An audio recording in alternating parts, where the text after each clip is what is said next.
बोकारो विधायक श्वेता सिंह के 2 pan card मामले पर सियासत गर्म। बीजेपी प्रतिनिधिमंडल ने राज्यपाल को सौंपा ज्ञापन। राज्य में बोकारो विधायक श्वेता सिंह के नाम पर 2 पैन कार्ड होने के मामले ने राजनीतिक तुल पकड़ लिया है। इस मुद्दे को लेकर भारतीय जनता पार्टी भाजपा के एक प्रतिनिधिमंडल ने शनिवार को राज्यपाल से मुलाकात कर ज्ञापन सौंपा और मामले की उच्च स्तरीय जाँच की मांग की। प्रतिनिधिमंडल ने राज्यसभा सांसद आदित्य साहू, विधायक सीपी सिंह, पूर्व विधायक विरची नारायण सहित अन्य नेता शामिल थे। प्रतिनिधिमंडल ने आरोप लगाया कि विधायक श्वेता सिंह ने चुनाव शपथ पत्र में तथ्य छुपाए हैं जो गंभीर चिंता का विषय है। 2 पैन कार्ड, अलग अलग पिता का नाम। श्वेता सिंह के नाम पर 2 पैन कार्ड दर्ज है, एक रामगढ़ से और दूसरा गुरुग्राम से जारी। रामगढ़ वाले कार्ड में पिता का नाम संग्राम सिंह, जबकि गुरुग्राम वाले कार्ड में दिनेश कुमार सिंह दर्ज है। उल्लेखनीय है कि दोनों पैन कार्ड में जन्मतिथि 19 जून 1984 ही अंकित है, परंतु नाम की स्पेलिंग में अंतर देखा गया है। एक कार्ड पर SHWETASINGH श्वेता सिंह, जबकि दूसरे पर SHWETTAASINGH श्वेता सिंह लिखा है। भाजपा नेताओं का आरोप। भाजपा विधायक सीपी सिंह ने कहा कि यह एक बेहद गंभीर मामला है। चुनाव आयोग में दिए गए शपथ पत्र में जो जानकारी दी गई है वह गलत प्रतीत होती है। आखिर एक व्यक्ति के पास 2 पैन कार्ड कैसे हो सकते हैं? एक कार्ड में पति का नाम दर्ज है, जबकि पैन कार्ड में केवल पिता का नाम होना चाहिए। वह पूर्व विधायक विरची नारायण ने कहा, देश के इतिहास में यह पहला ऐसा मामला है जिसमें एक जनप्रतिनिधि के पास 2 पैन कार्ड और 4 वोटर आईडी कार्ड हैं। चुनावी शपथ पत्र में भी कई जानकारियां छुपाई गई हैं। उन्होंने यह भी दावा किया है कि बोकारो स्थित विधायक का सरकारी आवास NOC के बिना ही आवंटित हुआ है, जो नियमों का उल्लंघन है। आयकर अधिनियम के प्रावधान। जानकारों के अनुसार आयकर अधिनियम के तहत पैन कार्ड आवेदन में केवल पिता का नाम अनिवार्य होता है। पति का नाम दर्ज करने का कोई प्रावधान नहीं है। ऐसे में एक पैन कार्ड में पिता और दूसरे में पति का नाम होना कानूनन संदेहास्पद है। आगे की कार्यवाही पर नजर। भाजपा प्रतिनिधिमंडल ने इस पूरे मामले में त्वरित जांच और कार्यवाही की मांग की है। राज्यपाल को सौंपे गए ज्ञापन में आग्रह किया गया है कि चुनाव आयोग और आयकर विभाग इस विषय पर स्वतः संज्ञान ले। अब यह देखना होगा कि इस मामले में प्रशासनिक स्तर पर क्या कदम उठाए जाते हैं। में ऐसा मामला आया था और आजम खान के बेटे की संस्था गई थी, तो स्वाभाविक रूप से अगर नियम जिस संस्था जाने की है तो यहाँ भी जानी चाहिए।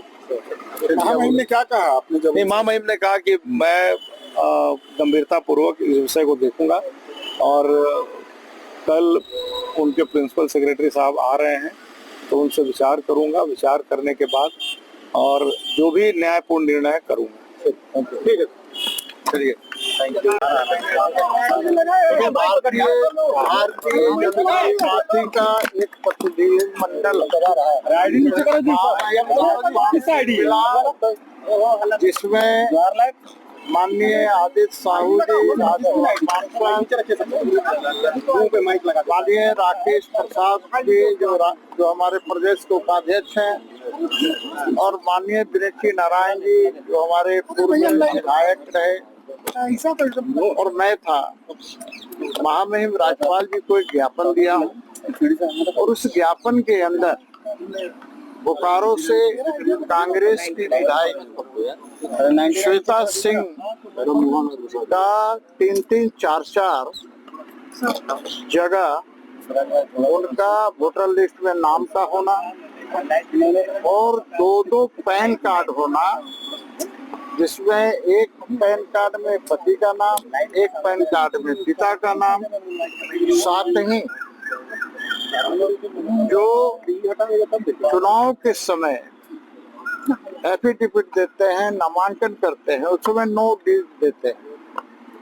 तो BSL का क्वार्टर उन्होंने लिया था भाड़े पर।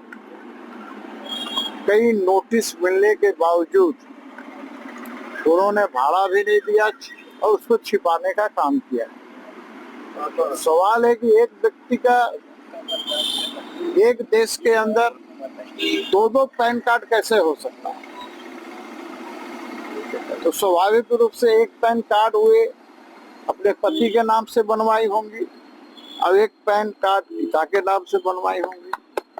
तो कहीं न कहीं गड़बड़ी है और बहुत बड़ी गड़बड़ी है। साथ ही 3-3, 4-4 जगह नाम का होना वोटर लिस्ट में इस बात को दर्शाता है कि किस कारण से उन्होंने 2-2 पैन कार्ड बनवाया है।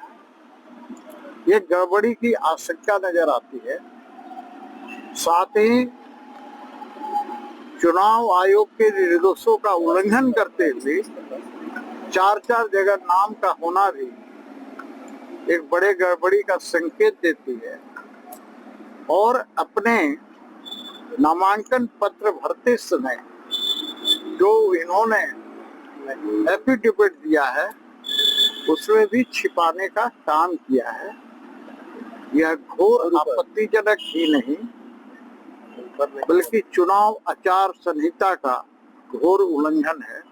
और इसीलिए हम लोगों ने महामहिम को दिया है और कहा है कि जो विधि सम्मत कार्रवाई क्या हो सकती है आप इस पर विचार करें और तदनुरूप आप इसकी जांच कराने के लिए दें और कार्रवाई करें ताकि भारतीय लोकतांत्रिक इतिहास में इस तरह की जब गड़बड़ी होगी तो स्वाभाविक रूप से कहीं न कहीं लोकतंत्र पर खतरा उत्पन्न होगा।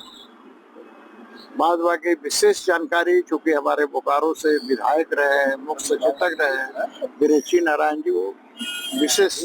और ये कानून का क्या था क्या